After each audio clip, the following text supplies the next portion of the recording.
Hi everyone, ఎలా ఉన్నారు అందరూ? నేనైతే చాలా బాగున్నాను. క్రిష్‌కి ట్రైన్స్ కానీ కార్స్ చూడంగానే ఎందుకంత పిచ్చో అర్థం కాదు. సో వాడికి ఆ రెండిటిని చూడంగానే పిచ్చి పీక్స్‌లోకి వెళ్ళిపోతుందనమాట. సో ఇక్కడ ఏంటంటే షాపింగ్ మాల్‌లో ట్రైన్ కనిపించింది. అదొక ట్రిప్ వేసేంత వరకు ఒప్పుకోలేదు. బట్ ఏంటంటే వాడు ఫ్రంట్ సీట్‌లో కూర్చుంటానని గొడవ చేశాడు. బట్ అక్కడ కుదరలేదు. బట్ ఇక్కడ వండర్లాలో వచ్చిన ఛాన్స్‌ని వదులుకుంటారా? సో వెంటనే అది ఎక్కేసాడనమాట. ట్రైన్ ఎక్కేసాడు. సో వాడు కూడా అక్కడ కూడా ట్రైన్ థీమే ఎంచుకున్నాడు చూడండి. సో అక్కడ ఫ్రంట్ సీట్లో కూర్చొని వాడే డ్రైవ్ చేస్తున్నట్టు తెగ ఫీల్ అయిపోతున్నాడు పాపం. బట్ ఇక్కడ నాకు బ్యాక్గ్రౌండ్ థీమ్ మాత్రం చాలా అంటే చాలా బాగా నచ్చింది. పిల్లలు కూడా చాలా బాగా ఎంజాయ్ చేస్తారనమాట ఆ ప్లేస్లో. సో ఎందుకు అని అంటే ఆ ప్లేస్ కానీ ఎన్విరాన్మెంట్ మాత్రం అలా ఉంది. చాలా అంటే సూపర్బ్ అంటే సూపర్బ్.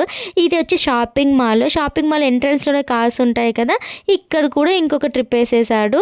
సో మీ పిల్లలు కూడా ఇంతేనా? ఒకవేళ మీ పిల్లలు ఇలా ఉంటే కింద కామెంట్ సెక్షన్లో కామెంట్ పెట్టండి. Thank you for watching.